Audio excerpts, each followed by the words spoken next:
Good evening, Crimson Tide Nation, and welcome to the 29th edition of Crimson Tide Live right here on Alabama with the Voice of College Football from yours truly, Jackson Johnson. And I have with me is my co-host, Jeffrey, and Only Talk Sports, where he talks sports every single day, or at least he tries to. And Coach Burtz will be here in a little bit, or he may not be here tonight. We're not sure, but rest assured, you will see him. That is a guarantee. He is running late due to traffic, due to ACT stuff for the spring. Let me tell you something, folks. We got a wild lineup for Alabama football and basketball. We go over our take on March Madness from an Alabama perspective, spring practice, recruiting updates, much, much more. It's going to be fun. That we can guarantee you. How you doing today, good buddy? Doing pretty good, Jackson. Glad to be on the show again this week for the second straight time as a full co-host of the show with you and Johnny. And like you said, hopefully Johnny can make it, but if not, not a problem at all. I cannot wait for the to talk Alabama basketball and football, especially basketball, because, I mean, it's March Madness. Obviously, if anybody who follows me on Twitter, I've kind of been on a little bit of a tirade the last couple of day, especially the last 24 hours. You know why, Jackson. You know why. I was not happy with some of the committee's decisions on the a certain athletic director is the chairman of the committee. So yeah, it sucks, man, because I'm a fan of Carolina. I am a fan of North Carolina, but that is just not cool. It's not cool. No. It should not have happened that way. Another team that I like should have gotten in Indiana, but it is what it is. I bet we see an incoming video on Only Talk Sports about that topic. I'm definitely not happy about that. But one thing I am happy about, because this is, the channel that we, the topic of discussion at hand is Alabama, and I am happy about their placement as a 2 seed. Would have been nice to get a 1 seed, but it's understandable why they didn't get it. But a 2 seed. Absolutely, well-deserved after a really tough season to face Robert Morris in the first round. So, I mean, you never know. Upsets can happen, but as long as Alabama, plays great on offense and does well enough on defense, and we're hoping to get a star back. I'm sure we'll talk about that as well with Grant Nelson. I think Alabama, would be in good shape, but you never know. But damn excited for March Madness when it comes to Alabama for sure. Agreed. And, today's St. Patrick's Day. I mean, I've got a little bit of green that I'm wearing. I have no green. So, I mean, if you were near me, I guess it's all right to pinch me. But I don't think you could do it through the screen. So, nope.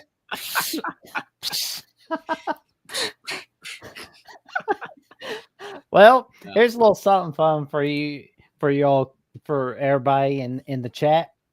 The YouTube memberships of Alabama with the Voice of College Football for $2.99 a month. You can become a Crimson Faithful member, and you can have a loyalty badge next to your name in the comments and the live chat, and you get a custom emoji to use in the comments and in the live chat as well. For $4.99 a month, you can become a Saban disciple, and in return, you get priority replies to comments and access to a monthly hangout from yours truly and Jeffrey at Only Talk Sports, Coach Burtz, Manny Wilson, Brady Quota from the Alabama Primetime Show Tuesday nights. And for $9.99 a month, you can become a Bear Bryant legend. And we will connect on social media with you and give out content requests of any kind. And neither rain, nor sleet, nor snow, nor bad weather, including Saturday's tornado warning, is going to put a stop to fulfilling your request on Alabama with the Voice of College Football. We will not let it put a stop to fulfilling your request. That we can guarantee. And we got a little perfect gift for 420 on Easter Sunday. The Easter Beagle, the Easter Bunny are going to bring you Disputed National Champions College Football's Historical 1990s Reset, written by Mark Rogers himself, where you will learn about what happened during the 90s, how the decade changed sport, why the championship results should be questioned, how to critically think through the scenarios, and appreciate the accomplishments of teams that were not recognized as champions. This book provides an in-depth analysis of the changes, controversies, and outcomes that define decade of college football. It challenges readers to explore and critically evaluate the decisions that shaped the national championship landscape. Unlock the mysteries of college football's most debated decade. Grab your copy now. It's a right. mouthful, Jackson, but it's worth it. It's absolutely worth it. It's a book that you should invest in, and for the college football fan in your life, or for yourself for sure. And Easter Beagle hopefully will deliver it to you. Like I said last week, and I'll say it again: if you're not Charlie Brown, you should be good to go. Agreed. But we got, well, we're a 2 seed, so that's something. But we're going to be playing Robert Morris this Friday on 11 a.m. Central Time, of course. It's going to be on True TV. And maybe it's just me, but I'm feeling a little bit nervous because we don't know if we're going to have Grant Nelson back, because we got an injury update from our guy, Nate Oates. Well, he says he's going to be back for Friday. We're hoping to get him back. But we allowed an SEC tournament record high 104 points against Florida. That was bad. Yeah. I mean, we don't know if Alabama would have won if Grant Nelson didn't get hurt in this game, but I know for sure it would have been closer. And you never know, maybe, that they could have pulled it off. But absolutely, they need him back for the tournament. I mean, it could be one of those deals where you're like, well, it's Robert Morris, let's sit Grant Nelson, make sure that he's 100% healthy for their next game, but you don't want to overlook any opponent. Robert Morris, and it might be a 15 seed, but 15 seeds can win. And if Alabama's not playing, their best defense, you never know anything can happen. I think it is positive that Nate Oates is saying, like, yeah, we're looking to get him back. It looks like he's going to be back. That's a great sign, but you don't know how healthy he's going to be until he's on the floor. If he comes out there, like, will he look close to 100%? Because you can have a guy out there on the floor, and if he's only 70% or 60%, then it's almost not even worth having him on the floor. Like you have to have a guy at least 85, 90%, or it's just not worth having him out there because he's not going to give you nowhere near the type production that he does on both ends of the floor. So best case scenario for Alabama is either he doesn't play against Robert Morris, can get healthy over those next couple days, and he's ready for the second round, or that he's already good to go for Robert Morris and that his knee injury is not severe. He'll be fine against Robert Morris, and that will help ease him back to being ready for the bigger opponents that Alabama will have the rest of the way if they get by Robert Morris. So, yeah, it is disappointing they didn't get a 1 seed, but we knew that the only way Alabama was probably going to get a 1 seed is they had to beat Florida, because that was the team that they were in competition for a 1 seed. And since they didn't, that cooked their chances. There's just no way that they were going to get a 1 seed after that. So they've had a heck of a season. And hopefully, we can add a lot more wonderful moments in March Madness to this incredible season so far. Maybe a Final Four run. Maybe even can get to that, elusive national title. That would be fantastic. But I think their draw, at least in the first round anyway, it's fine to be a 2 seed. It's not the end of the world. But Alabama's definitely going to need Grant Nelson back and to play with high energy all the way through the tournament if they want to have a shot to go far. Yeah, like personally, I would just kind of let Grant Nelson sit on Friday and just kind of like, let's do the work for him, boys. Let's go to work against Robert Morris.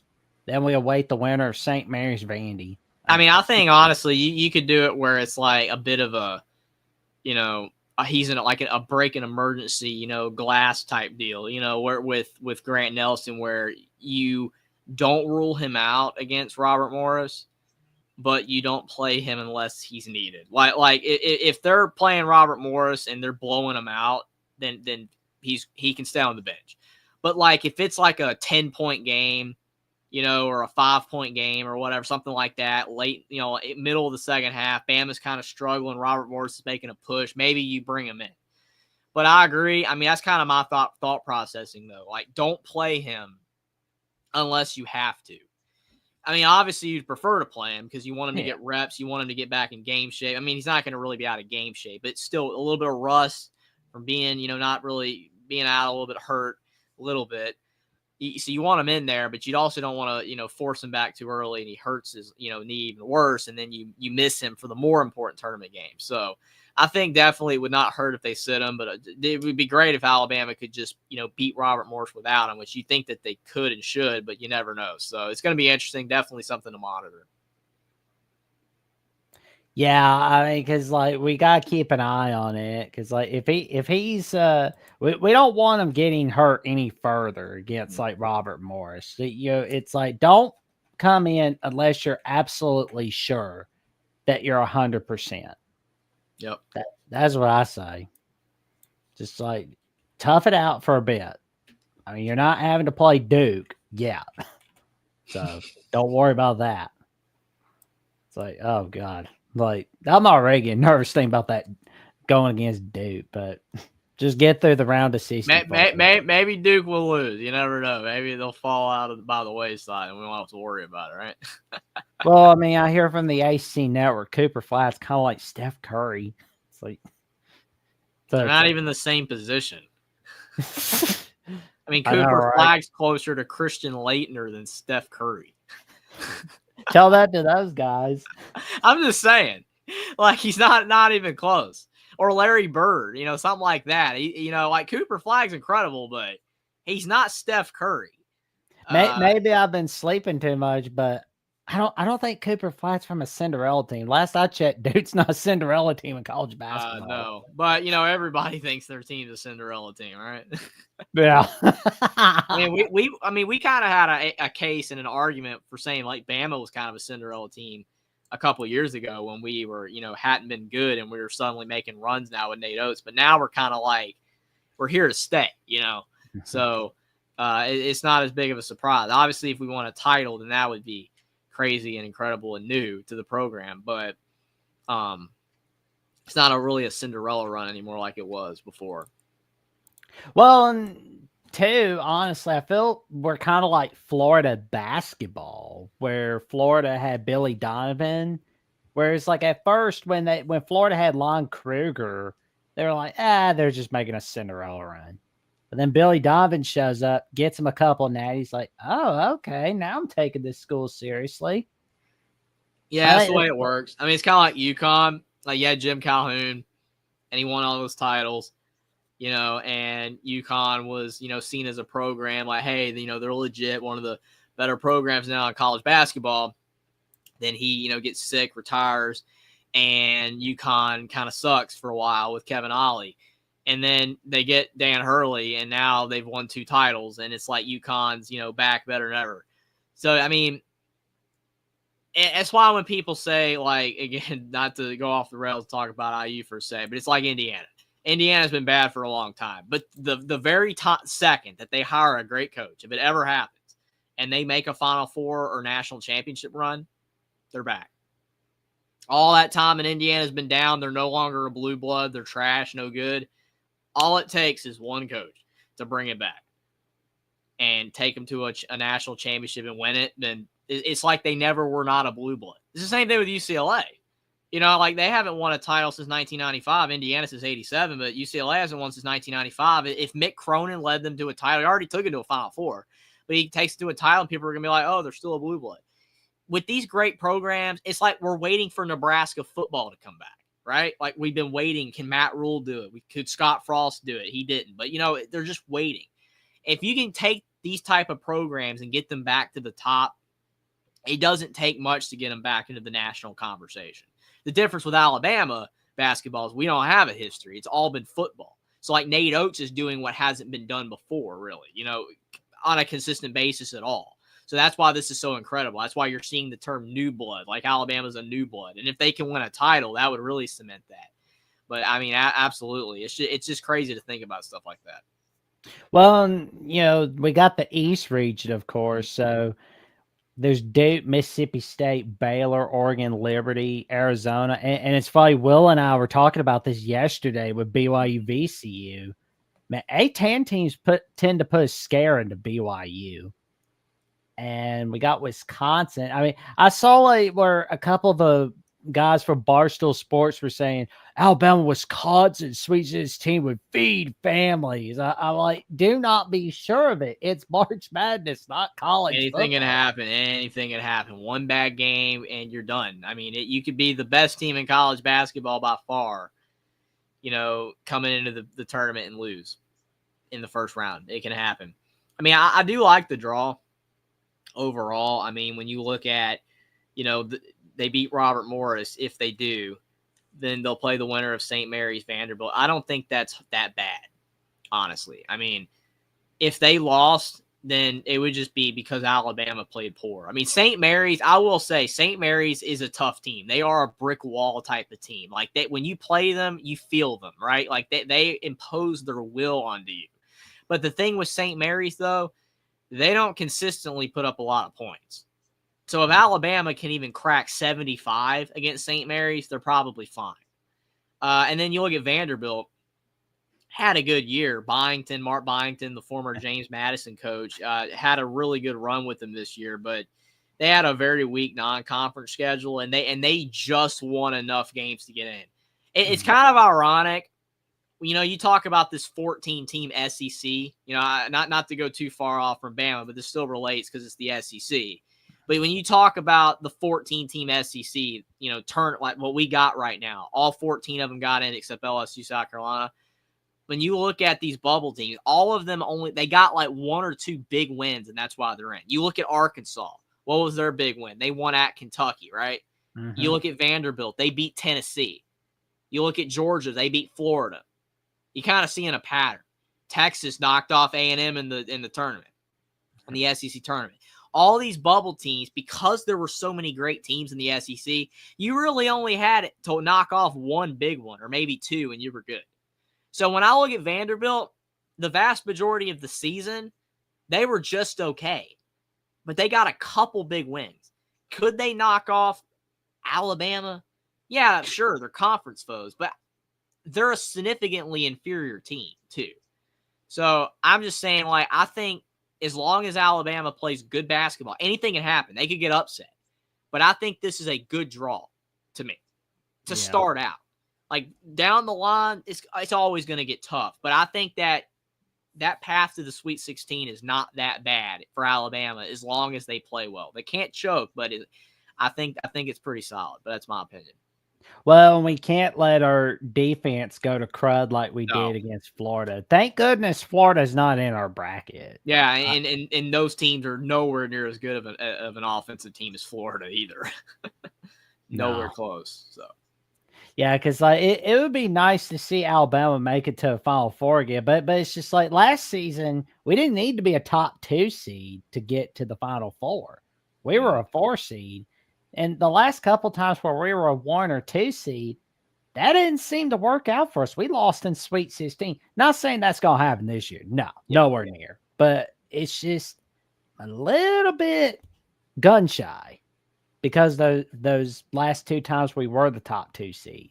Yeah, it's absolutely true. I mean, it's like Purdue and Virginia when they lost to the 16 seeds. They had apprehension the next time around, but then Virginia won it all the next season, and Purdue went to the championship game. So, in the case of Alabama, it's revisionist history. You're looking at what they've done in the past, and it could very well happen again. Bama just can't let it happen again. Like, don't let it happen. Like, you're a 2 seed. You've got a really favorable bracket to start out. Take care of business with or without Grant Nelson, but hopefully with Grant Nelson, that will increase their odds of making a run. And hopefully they can at least make an Elite 8 or Final Four, but hopefully they can go all the way to the championship game.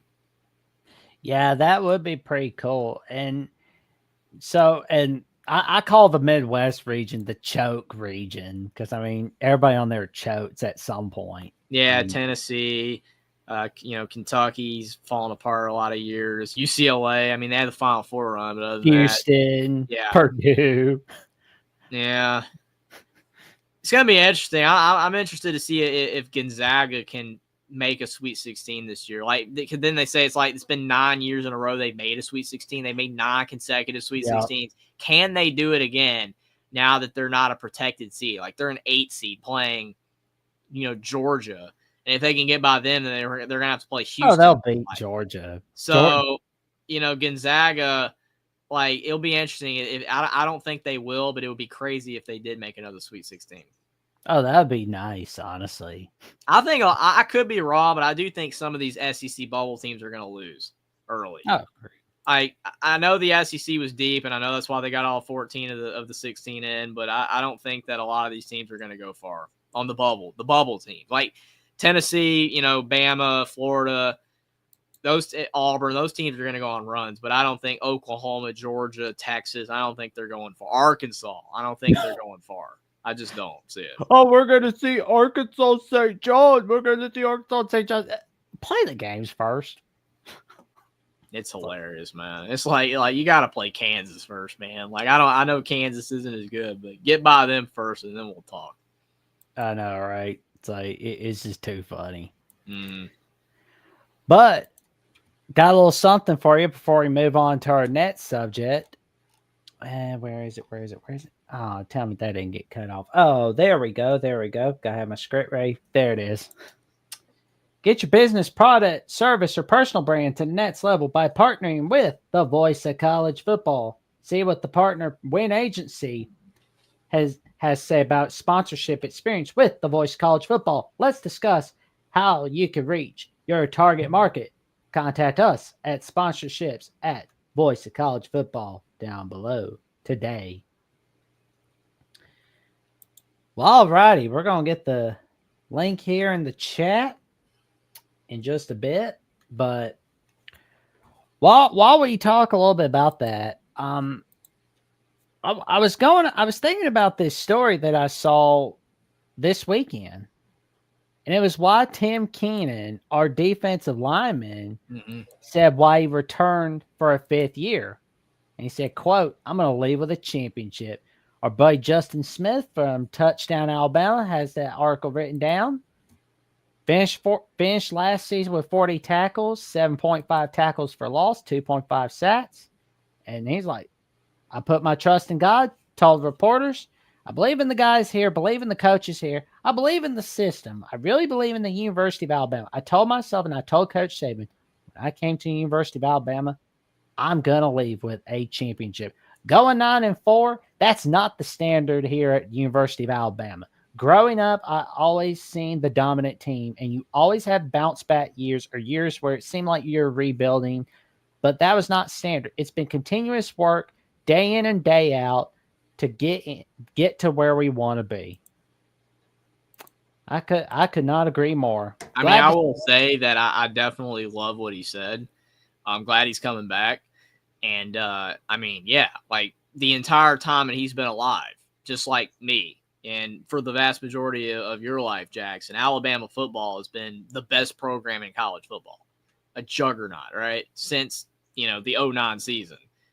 And, yeah, like Alabama's season this past year was the worst season we've had in almost 2 decades. So Alabama standard, for a lot of people, it's like, oh no, they're slipping because Saban's gone. And we had a feeling that the standard was going to slip some after Saban left, because who's going to keep, and maintain what Saban did? It was ridiculous, utterly insane how fantastic he was. So you got Kalen DeBoer, and you have new players, new coordinators, everything's new. Like, you perceived a bit of a step back, but the step back was a lot further this past year than we maybe anticipated. The outside of the Georgia win, a lot of the rest of the season was mediocre. So seeing, a guy like Tim Keenan say that gives you confidence, that, hey, like some of the holdovers from Saban's tenure, like, hey, we want to bring Alabama back to the top again to prove that we can do this without Saban. And before we leave, the last few holdovers from Saban's era, those holdovers be like, we want to get, DeBoer and Alabama back to the top before we leave so it can continue the success in the future. And also, like, the personal reflection that he said as well, like, I trust my coaches, the culture, the staff, God, love it. I think all that's fantastic. Now, though, because he said that, Alabama fans don't forget. It puts a lot of pressure on him and the team this season to do that. There was already a lot of pressure in anyway. I don't think Alabama necessarily has to win it all next year to take the pressure off the Bower. I think that's insane. I don't We think just got to get in the playoffs. But we got to get into the playoff, and we can't lose in the first game, especially if the draw is favorable. That's my opinion. You have to make the playoffs. You have to be really competitive again and make it appear that Alabama is one of the best teams in college football, because that clearly was not the case this past season. We had one of the most talented rosters still, but not one of the best teams. So that is the goal for Alabama. Get close to winning the SEC at worst, maybe win it, but, be close to winning the SEC, make the playoffs, win a game or two at the very least. And that would definitely, look good for Bama. Winning a championship would be fantastic. Love the confidence from Tim Keenan. I hope Alabama can next year. We'll see. We're so far away from that. We're not even at the spring game or none of that stuff. So it's so far away. But I do like the early confidence, and hopefully Bama can have a really great bounce back season this year. It would be nice. I believe we can. And those naysayers that are saying, oh, you're not going to have bounce back, you're not going to have bounce back. Hey, they have not seen the Bama standard. They have not seen the Bama standard. I mean, 2024 was a bad year, but that's not the kind of year we usually have at Bama. So for those that are worried, don't throw the baby out with the bathwater. And we have our buddy John D'Animo from Michigan at the Voice of College Football tuning in. What is up, John? How you doing today, man? You had a great show with Bearmont Water. Hey, Appreciate Michigan, for, take good care of Bearmont Water.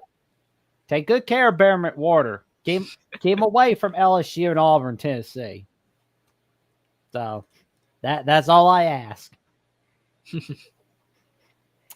But yeah, I felt pretty good about Keenan's message. It was pretty good, and it's like the coaching staff.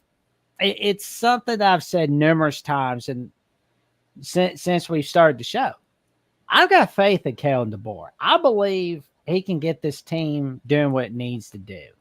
I mean, he's got an amazing track record from what he did at Fresno, what he did at Washington. Now he's got all these 5 stars at Alabama.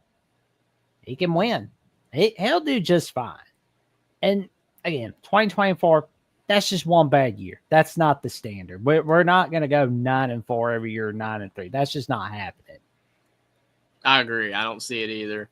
I think they're going to do better. I think just having a quarterback that will fit his system better, the type of offense they want to run, is going to significantly enhance things. Jalen Milroe did not fit, and that's been well documented, well stated. So I think, if Keelan Russell pans out, then I think Alabama is going to be in really good shape for the next few years. And like I said, really like, the fact that Tim Keenan, saying that the confidence in the staff, the confidence, in the culture, as something that's been panned this past season. Like, oh, DeBoer's culture's bad, the staff's bad.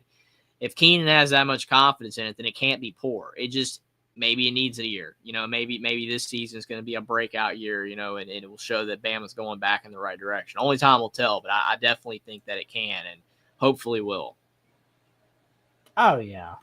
Yeah, I mean, it's going to be okay. And, we always have our defense, because, again, that's part of that Bama standard, is that defense. Yeah, defense wins championships. You have to have a good offense these days. Like, you can't really win games like 10-7 anymore. It's almost impossible to do that. But at the end of the day, no matter how great your offense is, we talked about it tons with Bama basketball. Like, you got to have a good defense. You want to win a title, you got to have a great defense. And as long as Alabama has a great defense, they're going to compete in football. But have to have that offense up to speed. Yes, it does. Defense wins championships. Here we go. Well, we got some key guys on defense we're definitely going to keep an eye on. Got this article from AL.com from Matt Stale. The 5 Alabama football players who could have a breakout season on defense for this season. He expects Jordan Renaud to have a breakout year. James Smith on defensive line. Bray Hubbard take it over. Cam Calhoun, Nikhil Hill-Green coming out at the edge. I mean, that's going to be huge. I mean, Hill-Green made some magic at Colorado. he's gonna make some similar magic for Alabama. But how do you feel about this defense? Like, what's your breakdown on it, man? I mean, we kind of had a discussion with, a few of our callers on, Alabama Crimson Tide, Collins show on Thursday nights. I definitely go check out that show on Thursday nights if you're enjoying this show as well. That, like Alabama's defense had a lot of young guys this past season, especially the secondary, and Alabama did not have an edge, a dominant edge rusher like we've had in the past. You look at our edge rushers that we've had over the past 15 years, it's an incredible list of guys that just destroy the opposing team's offensive line and sack the quarterback at a ridiculous rate. We did not have that this season. That's why Michigan, as bad of an offense as they were this past year, was able to move the football against Alabama. Like Alabama was not, slowing down teams all the way on defense. Their defense wasn't bad. Like against Oklahoma, we know that what lost the game was Milroe's pick sixes, but the defense, they played pretty well and didn't allow Oklahoma to do too much, but they still allowed Jackson Arnold to run for 130 yards. It's not good. So we need a dominant edge rusher, and we need the secondary to be more experienced. Well, one of those two things is a given. The secondary is going to be more experienced. A lot of those young guys, they're going to be, a year older this year. They've been thrown into the fire last year, so I'm assuming that they're going to be better this season. And when you look at, like you mentioned, the transfer from Colorado, that's a big addition because of the fact, Colorado, they had about 5 or 6 really good players, and the rest of their team kind of sucked. Well, that guy was one of them that was really good. And Alabama, you typically when they bring in transfers, they bring in the high quality transfer. They don't bring a lot of like depth piece. They do sometimes, but a lot of times they go for the bigger names. So I think he's a solid addition. I think Alabama's defense is in a spot where it's still going to be nowhere near as good as it was in some of Saban's best years. It's not going to be as dominant, but I do think it's going to be better than last year's. They brought in some key transfer pieces. The defensive line depth still a little shaky, but it's getting there. And I think the secondary is going to be a lot better. So I think Alabama's defense is going to be improved from this past season, but I could see them still bringing in a couple of spring portal guys as well. Oh, yeah. It's not who we know. It's what we don't know, or who we don't know is coming on into Bama. All I can say is to those who want to come on to transfer to Alabama, come on in. You're part of the family now, good buddies. So we got the defensive line. So that's the roster breakdowns for each team, for each of the positions from Roll Tide Wire. There's outside linebacker Q Russell. I mean, what kind of name is that? But you had Q and then Q. Q. Like Q was departing Q Robinson, and we got Q Russell this time. Oh man, cute. Oh man, oh man. We got some key guys coming on. They should have had a guy say right on cue last year. That'd have been perfect. Oh, there's Hill Green, one of our backups at inside linebacker. Can't wait to see him in action. For cornerback, Damani Jackson, Xavion Brown.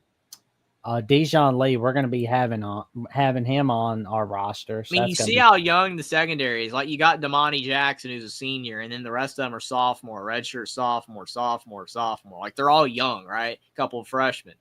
I think the secondary is going to be better this year. It's going to be much more experienced. I foresee that group having a good 2025 for sure.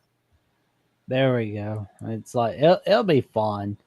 For safety, we got Keon Sabb and Bray Hubbard. Yeah, Keon Sabb's back from last season.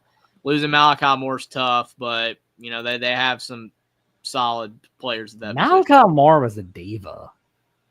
Like, he was good though. He was good, True. But yeah, I agree that sometimes his personality didn't fare very well.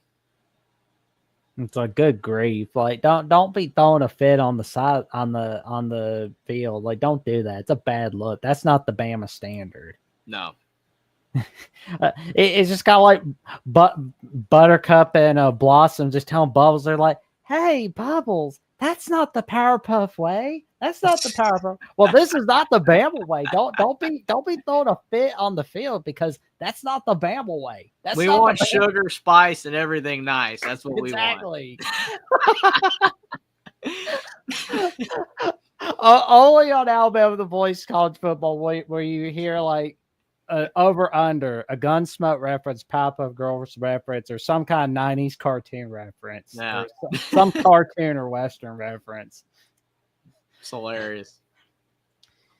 Note to self: make sure to study up on anime. That way, I can learn to make some anime references. Yeah, that probably will be all on you on that one. I don't watch much anime. I just know that Pokemon's got to catch them all. That's all. There you go, catch them all. That's it. Like you say, I'm an anime fan. Like, gotta catch them all, man. Like that's it. Oh man.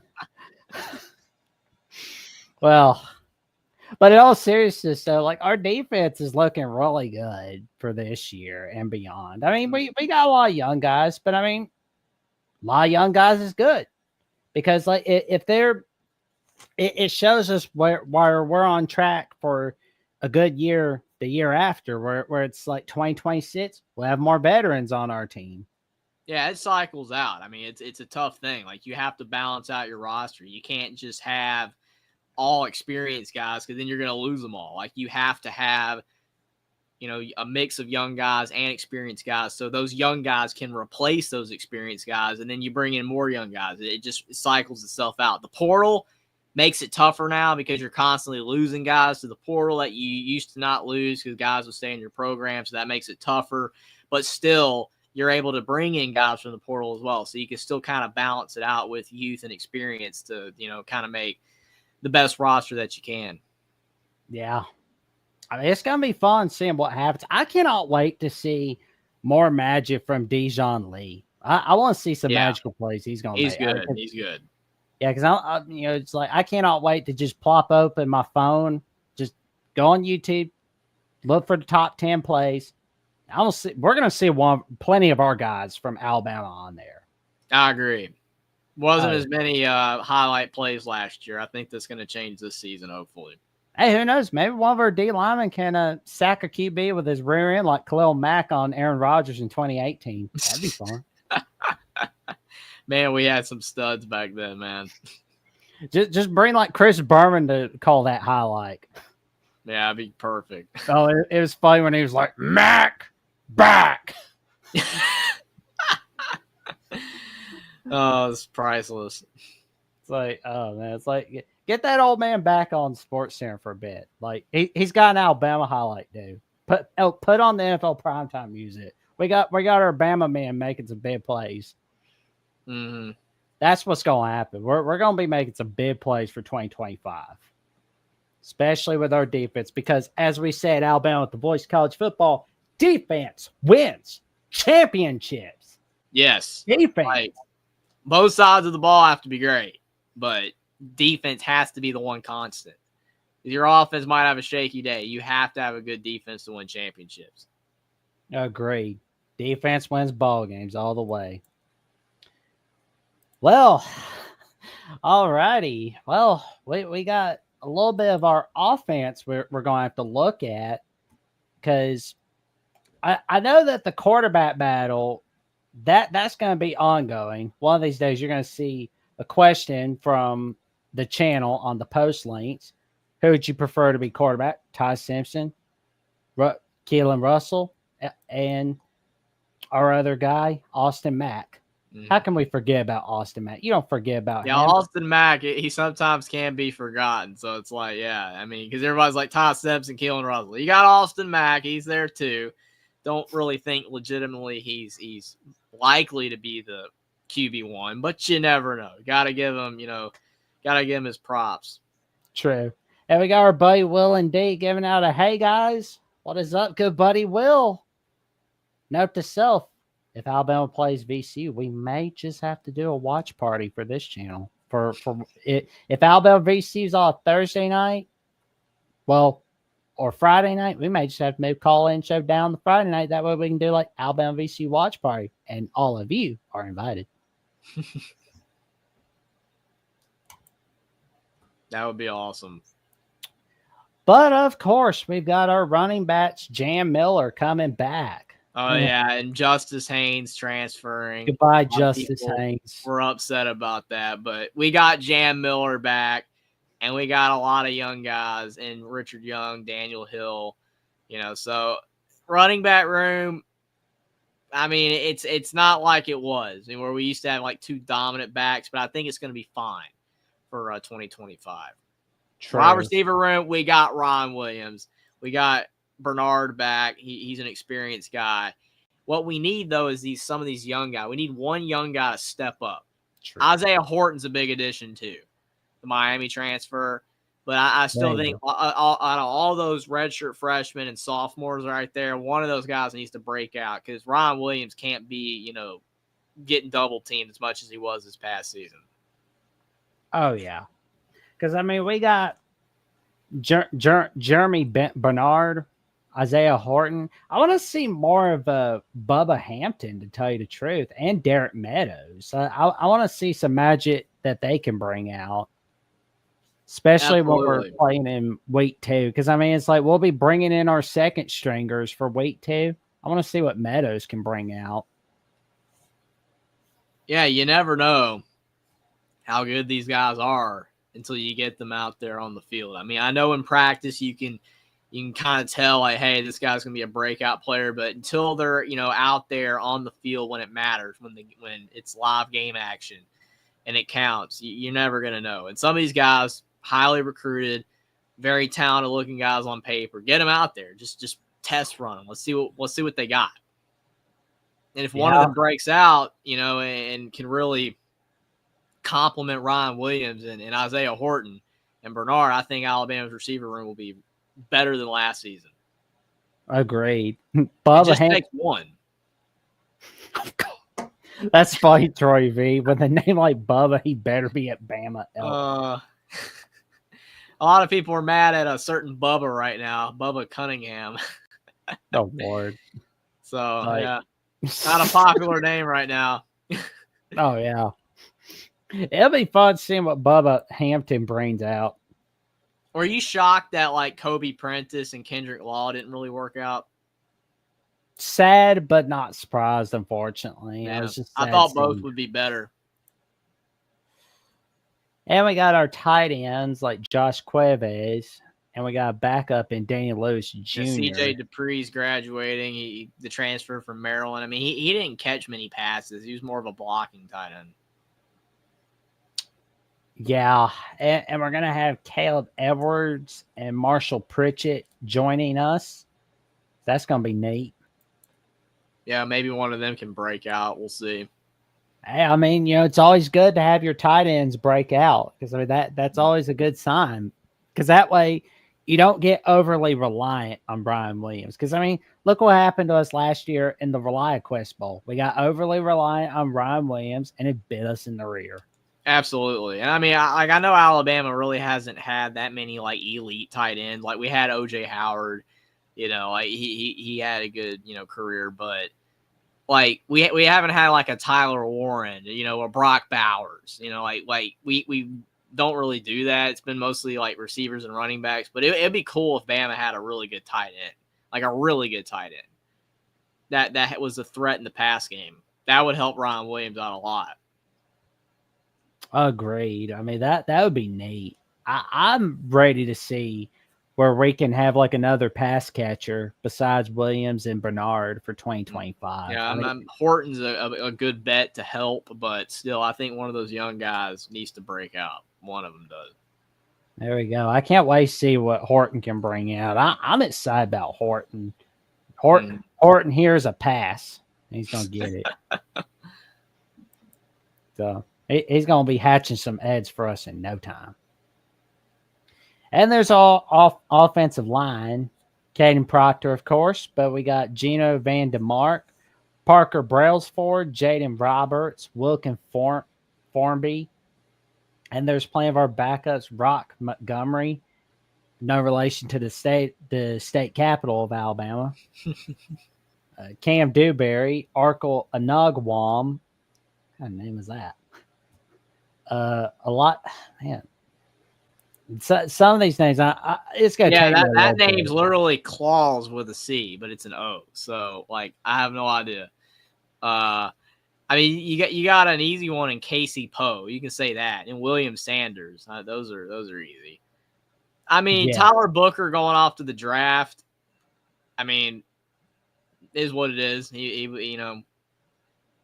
looks like he's going to be drafted pretty high. So good, it's good for him. Definitely excited to see where he ends up. And they lost a few guys to the portal, but for the most part, like their offensive line, it's pretty experienced. They got a few returners. Caden Proctor, obviously the big name that everybody remembers from the Iowa situation last year. So he's back. But same thing with the other positions. Just need some of these backups to start breaking out. That was the thing that Alabama didn't have this past season. A lot of young guys did not step up. Ryan Williams, obviously, but a lot of other guys did not step up. They need some of these younger guys to break out this year. Yeah, I mean, we gotta have our offensive line give us some protection. Mac Jones, Jake Coker, these type of quarterbacks who were not great won national titles because of great offensive lines, great defenses, and obviously in the case of Coker, you had Derrick Henry, and with Mac Jones, you had Devontae Smith. So like they had elite players around him, but the offensive line was elite.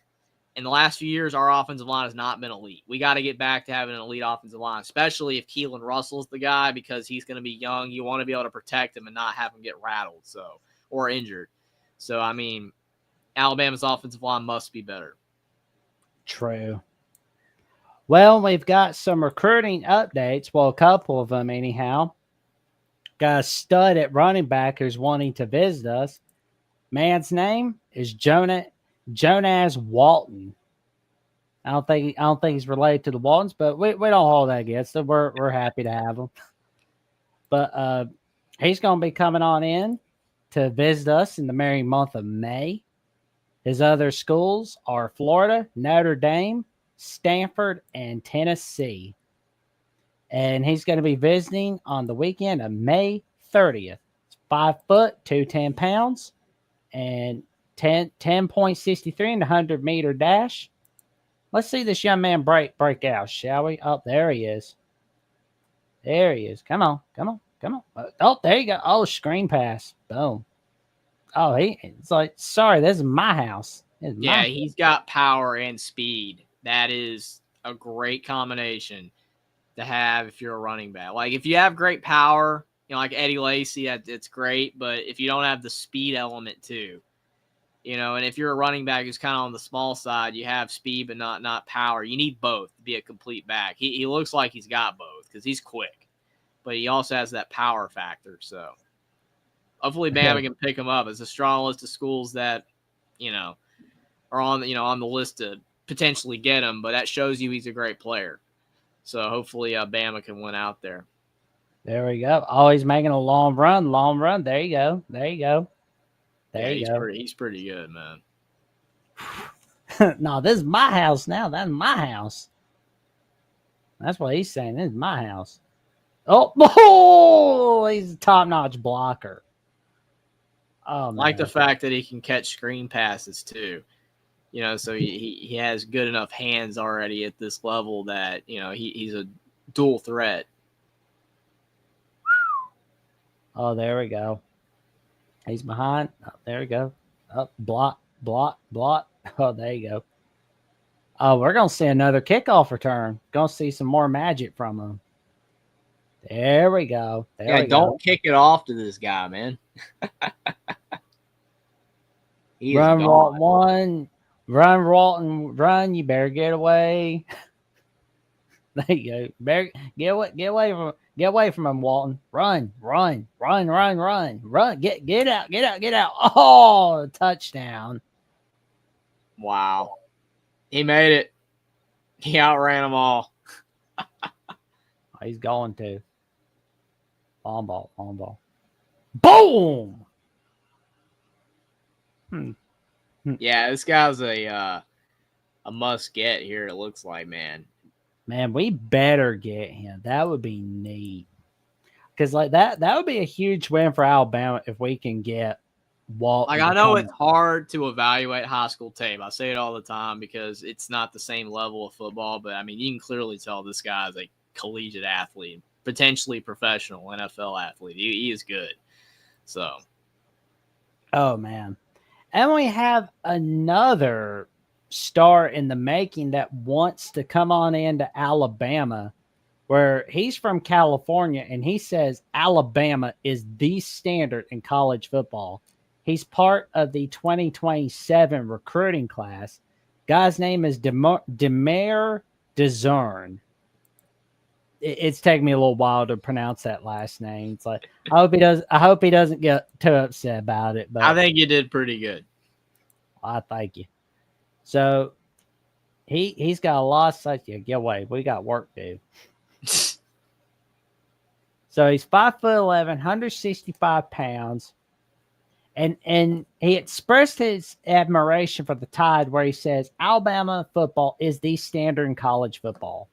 What they've built, especially under Saban, is just different. Championships, elite recruits, and a winning culture that never fades.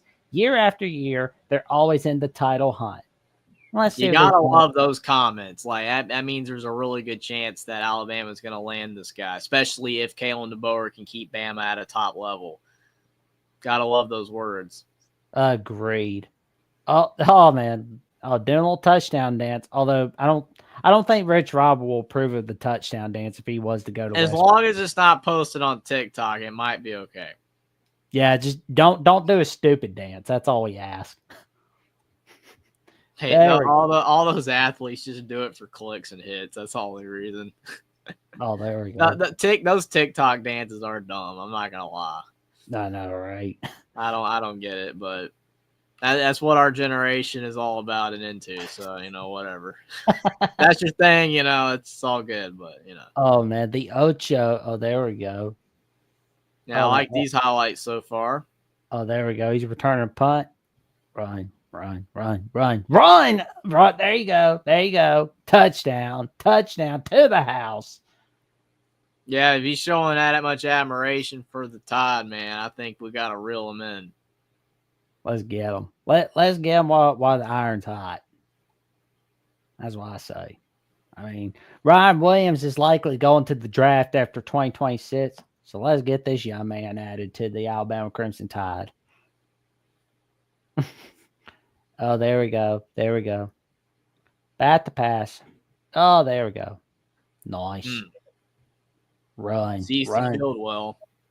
Boom. The cut back. Unreal. Boom.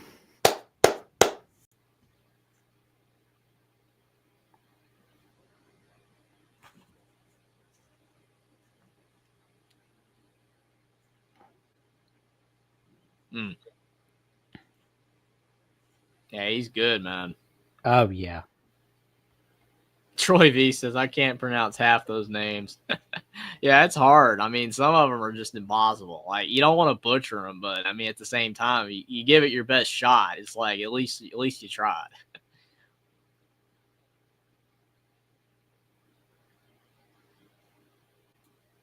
Here we go. Let's check. Oh, there he is. There he is. Boom. Oh man, he's going to the house. He's going to the house. Good gracious. This young man's got it. Oh, there we go. Oh, it's going to be another long ball.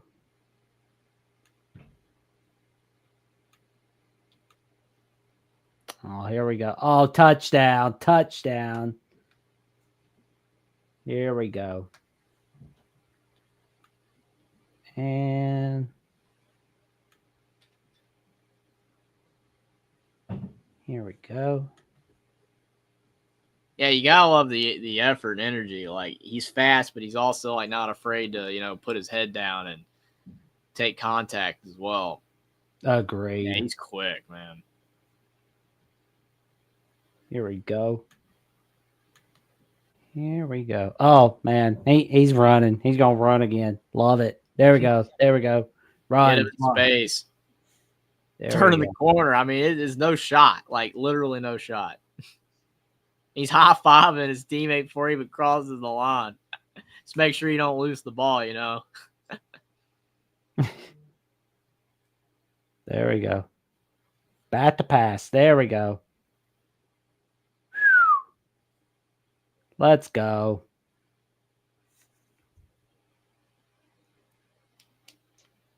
Oh man. Oh, he's running. There we go again. Oh man. I hope we get this young man. That would be cool. Yeah, hopefully. Definitely, like I said, good, sign that he's saying great things about Alabama already. So I would pursue him. Definitely. Agreed. And Jeffrey, I believe it is getting close to wrapping up. For that, we tell everybody to tell your friends, your family, and the cashiers at Publix about the magic that the Voice College Football /Twitter account is bringing, where you can get top-notch discussion, debate, and analysis with no off-season. We don't believe in the off-season here at the Voice College Football. We're sitting here chilling out, talking about our takes on college football. We got Jeffrey and I. You got College Football Mafia, Jason Presser, Leanne Herring, who Mark has referred to her as the Patrick Mahomes of recruiting analysts. So that is pretty good. There we go. And there's Matthew Miller and Gerald Goodridge on Longhorns Live, the primetime show from Ohio State, the Voice College Football from Garrison Gaddy and Brian Stano. Oh my God, what we have here, Chad and Tierney, the star couple of the Voice College Football from Oklahoma at the Voice College Football, bringing in Kendall Dalby from the University of Oklahoma tonight on Oklahoma at the Voice College Football, bringing some magic. And that's not all. You can see one shining moment from the Voice College Football Instagram. You can learn about how the New Mexico Lobos became the Lobos in the first place. You'll see Tony Gonzalez, Julius Peppers, Antonio Gates, Charlie Ward, Jimmy Graham, Antoine Randall L., Vincent Jackson, Julius Thomas, and Donovan McNabb. What a great player. Agreed. Bringing that magic in college basketball as well as on college football. Jeffrey, what have you got going on this week, good buddy?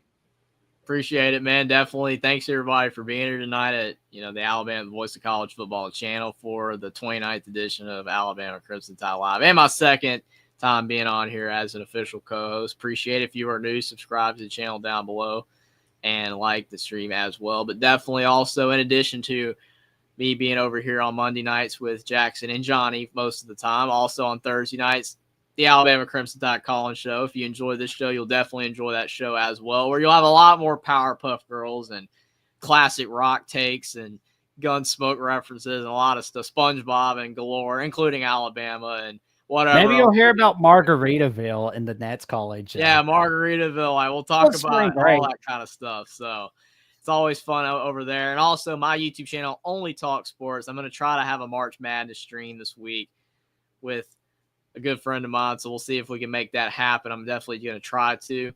Like I said, talk sports every single day, or at least I try to. I've been doing that on Twitter lately. I've been posting a lot on Twitter. So if I'm not on YouTube every day, at least I'm on Twitter trying to be every day. So definitely appreciate your guys' support. Follow me on X at Only Talk Sports and my YouTube channel, Only Talk Sports as well. Definitely appreciate it. And it's been a fun show tonight for sure. Can't believe we're almost at show number 30. I know, right? All next week on Alabama with the Voice College Football. And besides what I do on Alabama with the Voice College Football, I will be doing a special edition of the Buzzer Beater with Will and D in just a little bit, where we'll be talking with friend of the Voice College Football, Matt Zimick, about our take on March Madness, where we're going to be discussing quite a lot about it. You can check me out on Jackson Johnson 979, where I'm 104 subs away from that magic number 500. And for more updates, and tomorrow I'll be filming a Jacksonian episode with Grayson Boone at Locked On Wolfpack, where we'll be discussing quite a lot about North Carolina State. And are they going to get Will Wade? Tune in to find out. And for more updates on who's coming on the Jacksonian and what magic's cooking up on Alabama with the Voice College Football, Check us out on Jatson BOCFB and Jatson Johnson 543908 on Instagram and Threads. And with that being said, like, comment, subscribe, click on the notification bell so you never miss no video whatsoever on Alabama with the Boys College Football. And roll Tide.